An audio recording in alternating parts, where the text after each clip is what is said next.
Hi. ఇప్పుడు AI వచ్చింది. Hyderabad real estate crash అయిపోతుంది అని చెప్పి ఒక టాపిక్ ట్రెండింగ్‌లో ఉంది. అయితే ఇక్కడ కొన్ని ఇంపార్టెంట్ పాయింట్స్ మనం మాట్లాడుకోవాలి. ఈ వీడియోలోకి వెళ్ళే ముందు నేను ఒక కేస్ స్టడీ చెప్తాను. 2020 కోవిడ్ వచ్చిన తర్వాత ఒక మేధావి అయిన వ్యక్తి నాకు ఫోన్ చేసి, "Santosh, commercial real estate will die అని చెప్పి, కమర్షియల్ రియల్ ఎస్టేట్ మరిక ఉండదు అని చెప్పేసి ఆహాహా అని చెప్పి నవ్వుకుంటూ ఫోన్ చేశాడు. నేను ఒకే ఒక మాట అన్నాను, సార్ 1 ఇయర్ వరకు మార్కెట్లో స్లో డౌన్ ఉంటుంది, లేదా ఎటువంటి ట్రాన్సాక్షన్ జరగకపోవచ్చు. 2022 తర్వాత కమర్షియల్ రియల్ ఎస్టేట్లో అబ్నార్మల్ గ్రోత్ మీరు చూస్తారు అని చెప్పి, చూద్దాంలే అని చెప్పి తను ఫోన్ కట్ చేస్తే 22 తర్వాత కమర్షియల్ రియల్ ఎస్టేట్ యొక్క డిమాండ్ అబ్నార్మల్గా పెరిగింది. ఇండియా మొత్తం పెరిగింది, హైదరాబాద్లో కూడా పెరిగింది. లాస్ట్ 3-4 ఇయర్స్లో మీరు చూస్తే జీసీసీ గ్లోబల్ కేపబిలిటీ సెంటర్స్ లేదా ఎంఎన్సి కంపెనీ సంబంధించిన ఇంటర్నేషనల్ హబ్స్ హైదరాబాద్లో ఎక్కువ మొత్తంలో వచ్చాయి. ఇండియాలోనే Hyderabad highest commercial real estate ఇన్వెస్ట్మెంట్కి కేంద్రంగా మారింది. ఎంటైర్ ఇండియాలో కూడా కమర్షియల్ రియల్ ఎస్టేట్ యొక్క డిమాండ్ పెరిగింది. ఇక్కడ కొంతమంది యాక్సెప్ట్ చేయొచ్చు, యాక్సెప్ట్ చేయకపోవచ్చు, కానీ డేటా పాయింట్స్ కరెక్ట్గా ఉన్నాయి అండ్ మార్కెట్ కరెక్ట్గా ఉంది. సెబీ వాళ్ళు రీసెంట్గా కమర్షియల్ రియల్ ఎస్టేట్ సంబంధించి కొత్త ప్రోడక్ట్లు తెస్తూ ఉన్నారు. కొత్త ఇన్వెస్ట్మెంట్ స్కీమ్స్ వస్తూ ఉన్నాయి, రిట్స్ వస్తున్నాయి, ఇన్వెస్ట్స్ వస్తూ ఉన్నాయి.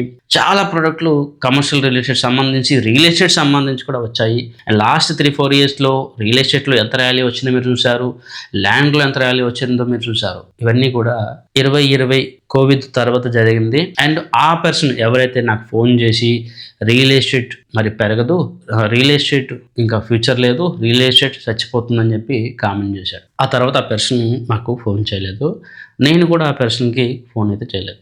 సో అది పక్కన పెడితే, ఇప్పుడు రీసెంట్ టైమ్స్లో ఏఐ వల్ల జాబ్స్ పోతే హైదరాబాద్ రియల్ ఎస్టేట్కి డిమాండ్ ఉండదు, హైదరాబాద్ రియల్ ఎస్టేట్ పడిపోతుంది, హైదరాబాద్ రియల్ ఎస్టేట్కి ఫ్యూచర్ లేదు అని చెప్పి ఒక వర్గం అయితే ఉంటుంది కదా. ఆ వర్గం ఎప్పుడు కూడా పెసిమిస్టిక్గానే ఆలోచన చేస్తారు.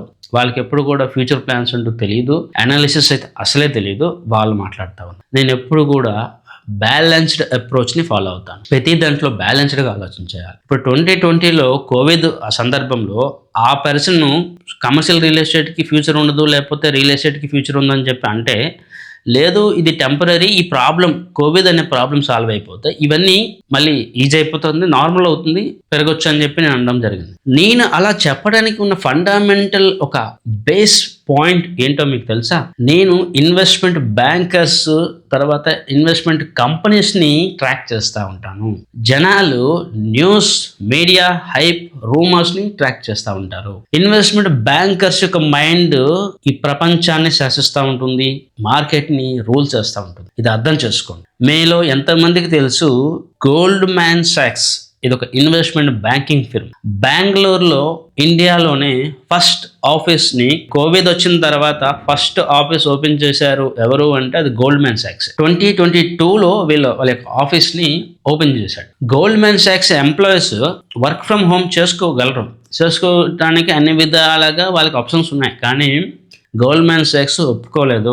ప్రతి ఒక్క ఎంప్లాయీ ఆఫీస్కి రావాల్సిందే అని చెప్పేసి ఒక ఆర్డర్ అయితే పాస్ చేశారు.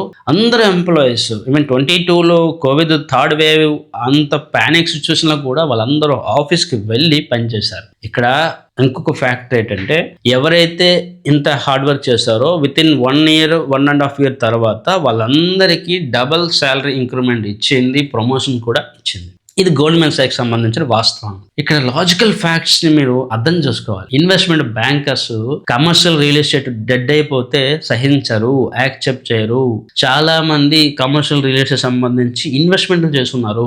ఇక్కడ వర్క్ ఫ్రమ్ హోమ్ అనేది కంటిన్యూ అయ్యి ఉంటే ఆఫీస్ స్పేస్కి డిమాండ్ ఉండదు. కొన్ని కంపెనీస్ వర్క్ ఫ్రమ్ హోమ్కి సపోర్టివ్గా మారే, కానీ మ్యాక్సిమం అన్ని కంపెనీస్ వాళ్ళ యొక్క ఎంప్లాయీస్ని ఆఫీస్కి రమ్మని చెప్పి ఫోర్స్ చేశాయి. మీరు ఆఫీస్కి రాకపోతే మీ శాలరీస్ 30-40% తగ్గిస్తామని చెప్పి వార్నింగ్స్ కూడా ఇచ్చాయి. ఇదైతే వాస్తవం కదా. మీలో ఎవరైనా ఐటీ ఎంప్లాయీస్ ఉంటే చెప్పండి, నేను చెప్పింది అబద్ధమా? ఈవెన్ వాళ్ళు వర్క్ ఫ్రమ్ హోమ్ చేసుకునే ఛాన్సెస్ ఉన్నా కూడా చాలా కంపెనీస్ ఎంప్లాయీస్ని ఆఫీస్కి రమ్మని చెప్పి ఫోర్స్ చేస్తూ ఉన్నాయి. డిఫరెంట్ రీజన్స్ ఏమైనా ఉన్నా కూడా లాస్ట్ 3-4 ఇయర్స్లో మీరు చూస్తే మ్యాక్సిమం అందరూ కూడా ఆఫీస్కి రావాల్సి వచ్చింది. అదొక రీజన్ మీకు రెంట్స్ బాగా పెరిగిపోవడానికి. సో ఇవన్నీ జరుగుతూ ఉన్నాయి. ఇక్కడ ఏం జరిగింది, ఇన్వెస్ట్మెంట్ బ్యాంకర్స్ కమర్షియల్ రియల్ ఎస్టేట్ని డిసైడ్ చేసేసారు. అండ్ అదే ఇన్వెస్ట్మెంట్ బ్యాంకర్ లేకపోతే ఈ కంపెనీస్ అన్నీ కూడా అందరికీ work from home life time అని చెప్పేసి ఉంటే రియల్ ఎస్టేట్ అనేది కొలాప్స్ అయిపోయి ఉండేది. కానీ అలా కాకుండా వాళ్ళు చేశారు. మీలో ఎంతమందికి గుర్తుందో లేదో నాకు తెలియదు, కానీ పీయూష్ గోయల్ ఎవరైతే ఇప్పుడు ఇండస్ట్రియల్ సంబంధించి మినిస్టర్ ఉన్నారో, పీయూష్ గోయల్ 2020లోనే కోవిడ్ సందర్భంలో ఒక స్టేట్మెంట్ ఇచ్చారు. బిల్డర్స్ మీ యొక్క అపార్ట్మెంట్స్ కానీ ప్రాపర్టీస్ కానీ ఎక్కువ రేట్లో కాదు, డిస్కౌంట్లో అమ్మేయండి. ఎందుకంటే కోవిడ్ ఎన్ని రోజులు ఉంటుందో తెలీదు, మీ యొక్క అసెట్స్ మీద ఎక్కువగా లాభాలు ఎక్స్పెక్ట్ చేయకండి, తక్కువలో అమ్మేయండి అని చెప్పి ఒక సలహా అయితే ఇచ్చేసాడు. ఆ వీడియో కూడా మీరు చూడొచ్చు. 2020 తర్వాత ఏ బిల్డర్ అండి డిస్కౌంట్లు అమ్మాడు? అంటే 2020 తర్వాత రేట్లు పెరిగాయా పడ్డాయా? ఒక ఇంపార్టెంట్ రోల్లో ఉన్న పర్సన్ యొక్క స్టేట్మెంట్ ఎలా ఉంది, వాస్తవం ఎలా ఉంది? ఇక్కడ నేను చెప్పే పాయింట్ అదే. ఎప్పుడైతే పీయూష్ గోయల్ ఒక స్టేట్మెంట్ ఇచ్చాడో, ఒక క్లయింట్ ఐటీ ఎంప్లాయ్ నాకు ఫోన్ చేసి, చూడండి ఇక్కడ మినిస్టర్, క్యాబినెట్ మినిస్టరే బిల్డర్స్కి డిస్కౌంట్లు అమ్మేయమని చెప్తా ఉన్నాడు, ఇంకా రియల్ ఎస్టేట్ ఉండదని చెప్పి మళ్ళీ ఆర్గ్యుమెంట్ చేశాడు. చెప్పడానికి వాడేవాడు, ఇక్కడ రేట్లను డిసైడ్ చేసేది బిల్డర్స్ సిండికేట్ అవుతారు, రేట్లు తగ్గించరు అని చెప్పి నేను చెప్పాను. ఇక్కడ నేను బిల్డర్కి ప్రోవా లేకపోతే యాంటీ అని మాట్లాడట్లేదు, వాస్తవాల గురించి మాట్లాడుతా ఉన్నాను. రియల్ టైం థింగ్స్ని అర్థం చేసుకోమని చెప్తా ఉన్నాను. ఒక ఎమోషన్స్తోని, గట్ ఫీలింగ్తోని, హేట్తోని, ఎమోషన్ వీక్నెస్తో మనం డెసిషన్ తీసుకోకూడదు, అనాలిసిస్ చేయకూడదు, వాస్తవం అర్థం చేసుకోవాలి. అది నేను రిపీటెడ్గా చెప్తా ఉన్నాను. సో ఇవన్నీ కేసెస్. అండ్ తర్వాత కూడా ప్రతి సందర్భంలో కూడా 2023లో వరల్డ్ వైడ్ రెసెషన్ వస్తుందని చెప్పేసి అప్పుడు ఒక రూమర్ అయితే వచ్చింది. ఇప్పుడు కూడా నేను చెప్పాను, ఈ రెసెషన్స్ ఇవేవి రావు, మార్కెట్ అయితే బాగానే ఉంటుంది, మార్కెట్లో ర్యాలీ అయితే కొనసాగుతుందని చెప్పి అప్పుడు కూడా మనం చెప్పడం జరిగింది. అప్పుడు నెగిటివ్ పీపుల్ ఉన్నారు, తర్వాత నెగిటివ్ పీపుల్ ఉన్నారు, ఇప్పుడు నెగిటివ్ పీపుల్ ఉంటారు. అండ్ ఫ్యూచర్లో కూడా ఈ నెగిటివ్ ఒపీనియన్స్ ఎప్పుడు కూడా ఉంటాయి. మరోవైపు అగ్రెసివ్గా ఇన్వెస్ట్మెంట్ చేసే వాళ్ళు, అగ్రెసివ్గా డెసిషన్ తీసుకున్న వాళ్ళు వేరే వైపు ఉంటారు. కానీ రిలేటెడ్ డేటాని రైట్ టైం అనాలిసిస్ చేయడం అనేది చాలా వరకు ఇంపార్టెంట్. 2024లో అండ్ అంతకుముందు ఒక 6 నెలల నుంచి నేను ఎవరైతే అపార్ట్మెంట్ సంబంధించి, ఫ్రీలాన్స్ అపార్ట్మెంట్ సంబంధించి ఇన్వెస్ట్మెంట్ చేస్తూ ఉన్నారో వాళ్ళందరికీ చెప్పడం జరిగింది, ఇక మీదట మీరు ఫ్రీలాన్స్ అపార్ట్మెంట్స్లో ఇన్వెస్ట్మెంట్ చేయొద్దు, అపార్ట్మెంట్స్ ఇన్వెస్ట్మెంట్స్కి ఇక మీదట పనికిరావు, కేవలం మీరు ఉండాలి, కొనుక్కోవాలి అంటే కొనుక్కోండి, ఎప్రిసియేషన్ కావాలి, వాల్యూ పెరిగిపోవాలి అంటే అపార్ట్మెంట్స్ కరెక్ట్ కాదు అని చెప్పి 2024లో చెప్పడం జరిగింది. ఆ వీడియో కూడా మీరు చూడొచ్చు. అపార్ట్మెంట్లు కొనుక్కోవడానికి ఎగబడి వెళ్తున్న జనాలు అని చెప్పి నేను ఒక వీడియో కూడా చేశాను. మరి ఆ రోజు చాలామంది తెల్లాపూర్, కొండాపూర్, మై హోమ్ అని చెప్పి ఇంకో బిల్డర్ అని చెప్పి ఎవరి దగ్గరికి వెళ్ళి వాళ్ళ దగ్గరికి వెళ్ళి అపార్ట్మెంట్ని కొనుక్కున్నారు. ఇప్పుడు మార్కెట్లో నెగిటివ్ అనేటప్పుడు వేరే గ్రూప్ వచ్చి పెసిమిస్టిక్గా నెగిటివ్గా మాట్లాడుతాం. మరి ఈ గ్రూప్ ఏమైంది? 2024లో ఎగిరి అపార్ట్మెంట్లు కొనుక్కున్న ఈ గ్రూప్ ఎక్కడికి వెళ్ళిపోయింది? దాని గురించి సంబంధం ఉండదు. నెగిటివిటీ ఉన్న వాళ్ళు కంటెంట్ లేదంటే పోస్టులు, కామెంట్లు విపరీతంగా పెడతారు. తప్పుడు వేలో ఇన్వెస్ట్మెంట్ చేసేవాళ్ళు, తప్పుడు నిర్ణయాలు తీసుకున్న వాళ్ళు చెప్పరు, కామెంట్ చేయరు. మేము ఆ రోజు తప్పుడు ఇన్వెస్ట్మెంట్ చేసామని చెప్పి వాళ్ళు చెప్పరు. ఇవన్నీ పక్కన పెట్టరు. ఇప్పుడు ఏ టాపిక్ మనం మళ్ళీ వస్తే, ఏఐ అనేది ఒక ట్రెండ్ సెట్టర్గా మారిపోతుంది అండ్ మార్కెట్ని వేరే డైరెక్షన్లోకి, నెక్స్ట్ లెవెల్లోకి తీసుకువెళ్ళబోతా ఉంది. దాంట్లో ఎటువంటి డౌట్ లేదు. అండ్ రీసెంట్గా ఢిల్లీలో జరుగుతున్న ఏఐ సమిట్ వల్ల మనకున్న అప్డేట్స్, ఇన్ఫర్మేషన్ చూస్తే ఏఐ వల్ల కొన్ని జాబ్స్ ప్రాబ్లంలోకి వెళ్తాయి అండ్ ఆ జాబ్స్ యొక్క రోల్స్ మారిపోవచ్చు, డిఫరెంట్ జాబ్ రోల్స్ మారిపోవచ్చు, కొత్త రోల్స్ రాబోతా ఉన్నాయి. అండ్ చాలా ఐటీ కంపెనీస్ హెడ్స్ చెప్తా ఉన్నారు, కొన్ని కంపెనీస్లో 20 లక్షలు 30 లక్షల జాబులు పోతే వేరేగా 1 కోటి పైన కొత్త జాబులు రావడానికి అవకాశాలు కూడా ఉన్నాయని చెప్తా ఉన్నారు. ఇదంతా కూడా కంప్లీట్గా ఐటీ కోడింగ్ జాబ్ రోల్ సంబంధించి జరుగుతున్న చర్చ. మిగతా ఏరియాలో ఏం జరుగుతుందని చెప్పి డిస్కషన్ కానీ ఇన్ఫర్మేషన్ కానీ మనకి క్లారిటీ లేదు. చాలా మంది ఎక్స్పర్ట్ చెప్పేది కోడింగ్ లేదంటే కంటెంట్ బేస్డ్గా ఉన్న జాబ్ రోల్స్ అయితే ఇంపాక్ట్ అవుతాయి.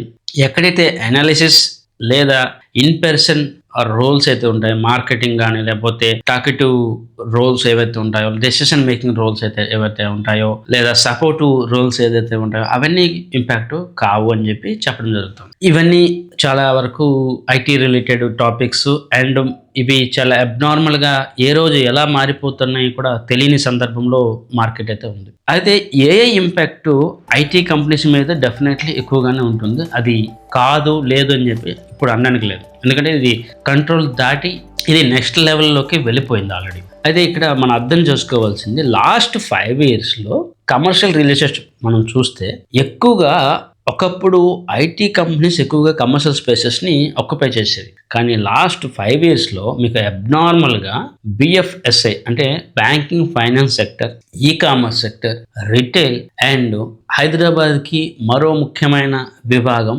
ఫార్మాటికల్ కంపెనీస్, లేదంటే ఈ బయో ఫార్మా సంబంధించిన కంపెనీస్, తర్వాత ఇతర బ్యాంకింగ్ సంబంధించి రకరకాల అదర్ సెగ్మెంట్ ఎక్కువగా కమర్షియల్ స్పేస్ని తీసుకోవడం జరిగింది. ఈవెన్ లాస్ట్ 3-4 ఇయర్స్లో మనం జీసీసీ అంటాం చూస్తే ఆల్మోస్ట్ 60-70% వరకు నాన్ ఐటీ కంపెనీసే ఉన్నాయి.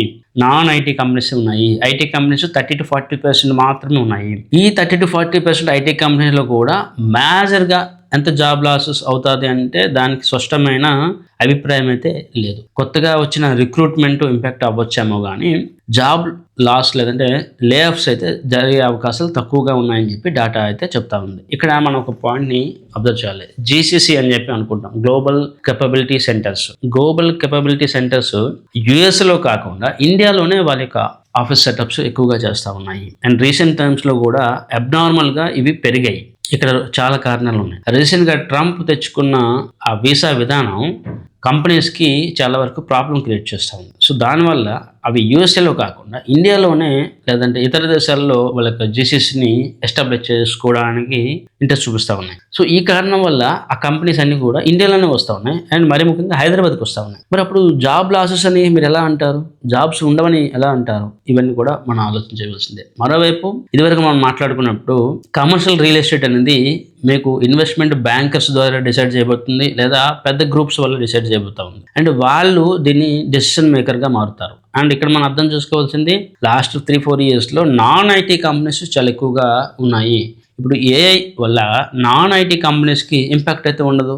ఐటీ కంపెనీస్లో 30-40% వరకు జాబ్ లాసెస్ రావచ్చేమో, అది డిఫరెంట్ ఫ్యాక్టర్స్ వల్ల. కానీ ఆ జాబ్స్ రోల్లో వేరే జాబ్స్ యొక్క రిక్రూట్మెంట్ కూడా జరుగుతుందని చెప్పి సేమ్ అదే ఇండస్ట్రీ భావిస్తూ ఉంది. సో దాన్ని పక్కన పెడితే ఇక్కడ హైదరాబాద్లో నాన్ ఐటీ ఇండస్ట్రీ సంబంధించి జాబ్ రోల్స్ పెరిగిపోతా ఉన్నాయి. ఇప్పుడు జేపీ మోర్గన్ అని చెప్పి ఒక ఇన్వెస్ట్మెంట్ బ్యాంకర్, లేదా గోల్డ్మెన్ సాక్స్ అని చెప్పి ఇంకొక కంపెనీ, లేదా ఫార్మాటికల్ సంబంధించిన ఇంకొక కంపెనీ ఎస్టాబ్లిష్ అవుతూ ఉంటుంది. అక్కడ ఎంప్లాయీస్ వస్తారు. సో ఎంప్లాయీస్కి శాలరీస్ వస్తాయి. సో శాలరీస్ వల్ల మళ్ళీ అక్కడ రియల్ ఎస్టేట్ అయితే ఉంటుంది. సో ఏఐ వల్ల ఎంత ఇంపాక్ట్ అవుతుందో ఒక క్లారిటీ అయితే మనకి 100% అనేది లేదు. కానీ నాన్ ఐటీ వల్ల జాబ్ రోల్స్ అయితే క్రియేట్ అవుతా ఉన్నాయి. ఇక్కడ చాలా మంది ఇంకొక పాయింట్ కూడా మాట్లాడుతూ ఉన్నారు. హైదరాబాద్ విడిచి వెళ్ళిపోండి, రూరల్ ఏరియాలో ఉండండి, మీ ఇంటి దగ్గర ఉండండి, ఇవన్నీ మాట్లాడుతాం. ఇక్కడ వాస్తవమే మాట్లాడుకోవాలి. ఇప్పుడు కూడా చాలా కంపెనీస్ వర్క్ ఫ్రమ్ హోమ్కి సపోర్ట్ చేస్తూ ఉన్నాయి. ఆయన ఎంతమంది హైదరాబాద్ విడిచిపెట్టి వేరే దగ్గరికి వెళ్ళిపోయారు. ఈవెన్ కొండాపూర్ హైటెక్ సిటీ కాకుండా కొద్దిగా దూరంగా ఒక 15 కిలోమీటర్ల దూరంగా వెళ్తే మీకు తక్కువ రేట్లో అపార్ట్మెంట్స్ లేదా విల్లాస్ వస్తాయి. మరి అక్కడికి ఎందుకు వెళ్ళి ఉండట్లేదు? అందరు కొండాపూర్ కోకాపేటలో ఎందుకు తిరుగుతూ ఉన్నారు? బికాజ్ మనం అర్థం చేసుకోవాల్సినవి కొన్ని లైఫ్ స్టైల్స్ మారిపోయావి, ఇన్ఫ్రాస్ట్రక్చర్స్, తర్వాత మన యొక్క ఇంపార్టెంట్ థింగ్స్ అనేది మారిపోయాయి. ఉదాహరణకి పిల్లల యొక్క education, schools, hospitals and network, ఇవన్నీ చాలా చాలా ఇంపార్టెంట్ అయిపోయాయి. రీసెంట్గా ఆంధ్రాలో గవర్నమెంట్ మారిన తర్వాత అమరావతి మళ్ళీ రాజధాని అవుతున్న సందర్భంలో చాలామంది నేను ఆంధ్ర ఇన్వెస్టర్స్తో మాట్లాడేటప్పుడు కొన్ని పాయింట్స్ నాకు అర్థమయ్యాయి. చాలామంది అప్పటికి కూడా హైదరాబాద్కి వచ్చి ఉంటామంటున్నారు తప్ప అమరావతికో లేకపోతే ఇంకెక్కడికో వెళ్తామని అనట్లేదు. ద రీజన్ హైదరాబాద్లో అఫోర్డబిలిటీ కానీ, గ్లోబల్ కనెక్షన్ కానీ, అండ్ ఎడ్యుకేషన్ సపోర్ట్ కానీ, హెల్త్ కేర్ సపోర్ట్ కానీ, ఇవన్నీ డిఫరెంట్గా ఉంటాయి. అమరావతికి హైదరాబాద్కి ప్రజలు ఎంత కంపేర్ చేస్తే హైదరాబాద్కి పల్లెటూరుకి ఎంత కంపేర్ చేస్తారు? నేను ఇక్కడ పల్లెటూరుని తక్కువ అంచనా వేయట్లేదు అని వద్దని కూడా అనట్లేదు, కానీ వాస్తవం మాట్లాడుతున్నాను. ఇప్పుడు ఎంతమంది ఈవెన్ రేపు ఐటీ జాబ్స్ పోయినా కూడా హైదరాబాద్ విడిచిపెట్టి వాళ్ళ యొక్క పల్లెటూరుకి వెళ్ళి ఉంటారు? అలా ఉండలేరు. ఎందుకంటే ఫస్ట్ ఆఫ్ ఆల్ ఇక్కడ ఒక కమ్యూనిటీని బిల్డ్ చేసుకున్నారు, ఇక్కడ ఒక స్కూల్ సిస్టమ్ ఉంది, ఇక్కడ ఎడ్యుకేషన్ సిస్టమ్ ఉంది. చాలా మంది పేరెంట్స్ నేను చూస్తా ఉన్నాను, వాళ్ళ యొక్క పిల్లల చదువు కోసం అని చెప్పి హైదరాబాద్ వచ్చి సెటిల్ అవుతా ఉన్నారు. చాలా మంది వరంగల్, ఖమ్మం అటు వేరే నుంచి చాలా మంది పిల్లల చదువు కోసం అని చెప్పి హైదరాబాద్ వస్తా ఉన్నారు. మరి అలాంటప్పుడు ఇక్కడున్న హైలీ ఎడ్యుకేటెడ్ పీపుల్ హైదరాబాద్ విడిచిపెట్టి ఎక్కడో మారుమూల ఉన్న విలేజ్కి వెళ్ళిపోతారా? అంటే వెళ్ళరు. వెళ్ళే వాళ్ళు ఉండొచ్చు. ఆ పర్సంటేజ్ అనేది 1 or 2% మాత్రమే ఉంటుంది. 99% ఎట్టి పరిస్థితుల్లో హైదరాబాద్లోనే వాళ్ళ యొక్క లైఫ్ని కొనసాగిస్తారు. మరోవైపు ఈ హైదరాబాద్ నెగిటివిటీ, హైదరాబాద్ క్రాష్ అయిపోతుంది, ఇవన్నీ కూడా నేను ఎక్కువగా తెలుగు వాళ్ళు, తెలంగాణ సంబంధించిన వాళ్ళు ఎక్కువగా మాట్లాడడం గమనిస్తూ ఉన్నాను. కానీ నార్త్ ఇండియన్స్, మహారాష్ట్ర వాళ్ళు, బీహార్ వాళ్ళు, ఢిల్లీ వాళ్ళు ఎవ్వరు కూడా రియల్ ఎస్టేట్ క్రాష్ అయిపోతుందో, లేకపోతే ఇంకేమో జరిగిపోతుందో, లేదా హైదరాబాద్ విడిచి వెళ్ళిపోతాము అని చెప్పి ఎవరు కూడా ఆలోచన చేయట్లేదు. వాళ్ళందరూ కూడా ఒక సెర్టన్ వేలో ఇన్వెస్ట్మెంట్ చేసుకుంటా ఉన్నా 10-15 సంవత్సరాల వరకు మేము అయితే హైదరాబాద్లోనే ఉంటాము అని చెప్పి చెప్తా ఉన్నారు. నేను డిఫరెంట్ పీపుల్తో మాట్లాడతాను కాబట్టి అండ్ వాళ్ళ యొక్క పర్సనల్ ఒపీనియన్స్ నేను చెప్తాను. ఇక్కడ ఏదో నాకు మనసుకి నచ్చినది నేను చెప్పట్లేదు. డిఫరెంట్ పీపుల్, మహారాష్ట్ర సంబంధించి కొంతమంది క్లయింట్లతో మాట్లాడతాను కాబట్టి, సంతోష్ గారు మేము నెక్స్ట్ 10-15 సంవత్సరాల వరకు కూడా మేము హైదరాబాద్లో ఉంటాము. Because we like this environment. ఈ ఎన్వైరన్మెంట్ కానీ మాకు ఎడ్యుకేషన్ సిస్టమ్ కానీ అండ్ ఇతర విషయాల్లో కూడా హైదరాబాద్ ఈజ్ గుడ్ ప్లేస్ అని చెప్పి వాళ్ళు ఉండడానికి ఇష్టపడతా ఉన్నారు. ఇప్పుడు వెళ్ళిపోయే వాళ్ళు వెళ్ళిపోతారు, వాళ్ళని ఎవరు కూడా ఆపలేరు. ఇక్కడ వచ్చే వాళ్ళు ఎలానే వస్తారు, ఉండాలనుకున్న వాళ్ళు ఎలానే ఉంటారు. అండ్ మీరు అర్థం చేసుకోవాలి, ఇక్కడ కొన్ని ఏరియాస్లో తెలుగు వాళ్ళకన్నా Hindi and non Telangana people ఎక్కువగా ఉంటారు. కొన్ని మీకు రాజేంద్ర నగర్ కానీ అండ్ ఆ బెల్ట్ మొత్తం మార్వాడీస్, నార్త్ ఇండియన్స్ ఉంటారు. తెలుగు వాళ్ళు అసలు ఉండరు. సో ఇక్కడ నేను చెప్పదలుచుకుంది ఏంటంటే, ఉండాలనుకున్న వాళ్ళు ఉంటారు, వెళ్ళిపోవాలనుకున్న వాళ్ళు వెళ్ళిపోతారు. దాంట్లో ఎటువంటి డౌట్ లేదు. కానీ ఓవరాల్గా హైదరాబాద్ అయితే ఖాళీ అయిపోతుంది, హైదరాబాద్ మొత్తం వెకేట్ అయిపోతుంది, అందరూ ఎక్కడికో వెళ్ళిపోతారని అనుకోవడం ఉంది ఫులిష్నెస్ అండ్ రాంగ్ ఎగ్జంప్షన్. అనేది ఒక ఫ్యాక్టర్ మాత్రమే.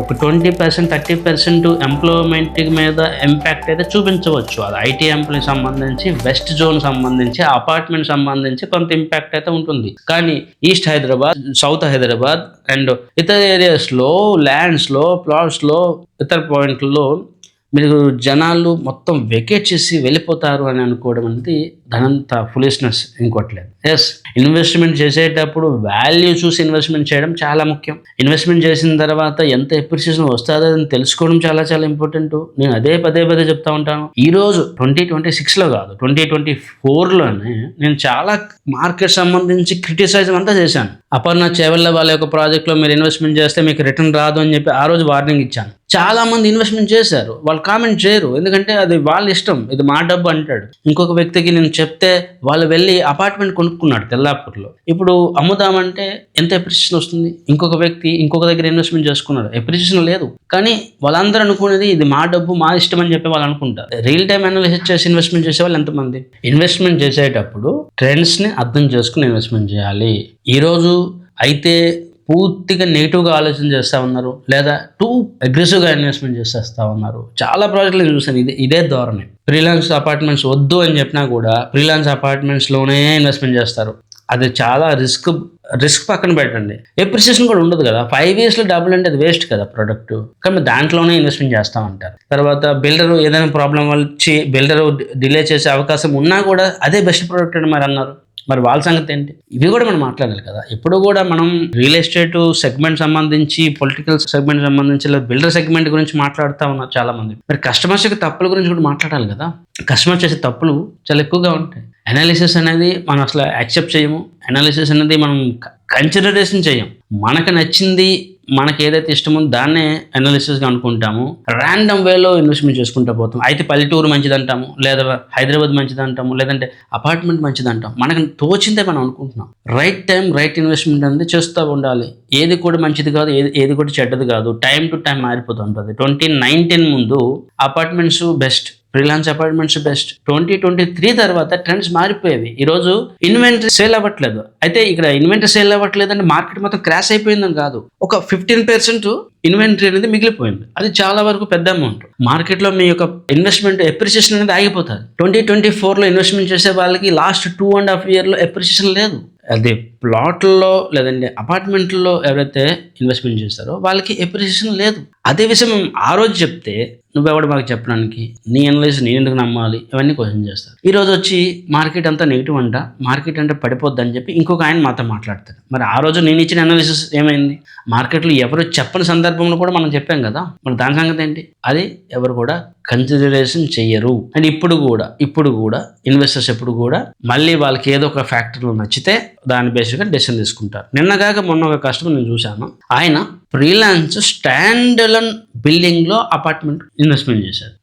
గేటెడ్ కమ్యూనిటీలో అపార్ట్మెంట్లు అమ్మడమే కష్టమవుతా ఉంది, స్టాండ్ అలోన్ ప్రాపర్టీలో అది కూడా అండర్ కన్స్ట్రక్షన్ ఉన్న అపార్ట్మెంట్ కొనుక్కున్నాడు. దాని బదులు ల్యాండ్ కొనుక్కుంటే బెస్ట్ కదా, మళ్ళీ అపార్ట్మెంటే కొనుక్కున్నాడు. ఎప్రిషియేషన్ ఏమొస్తుంది? ఎప్రిషియేషన్ రానప్పుడు ఇన్వెస్ట్మెంట్ ఎందుకు చేయాలంటే పక్కన పెట్టేసిండి, ఇది నా డబ్బు నా ఇష్టం అని చెప్పి. మీరు చాలా ఛానల్ గమనిస్తూ ఉంటారు, రియల్ ఎస్టేట్ సంబంధించి నెగిటివ్ అనే వస్తూ ఉంటుంది. మరి ఇన్వెస్ట్మెంట్ చేసే వాళ్ళు ఎప్పుడైనా కూడా మీ ముందుకు వచ్చి మేము పలానా చోటు ఇన్వెస్ట్మెంట్ చేశామండి అని చెప్పేసి కామెంట్ చేయడు. నెగిటివ్ మాట్లాడేవాడు నెగిటివ్ మాట్లాడతాడు, కానీ ఇన్వెస్ట్మెంట్ చేసేవాడు చెప్పడు. రాంగ్ వేలో ఇన్వెస్ట్మెంట్ చేసేవాడు అసలే చెప్పడు. ఇవన్నీ వాస్తవం. సో ఏ వల్ల రియల్ ఎస్టేట్ ఇంపాక్ట్ అయితే అవుతుంది, దాంట్లో డౌట్ లేదు. కానీ ఇక్కడ ఇంపాక్ట్ అయ్యేది 1% ఒక వర్గం మాత్రమే.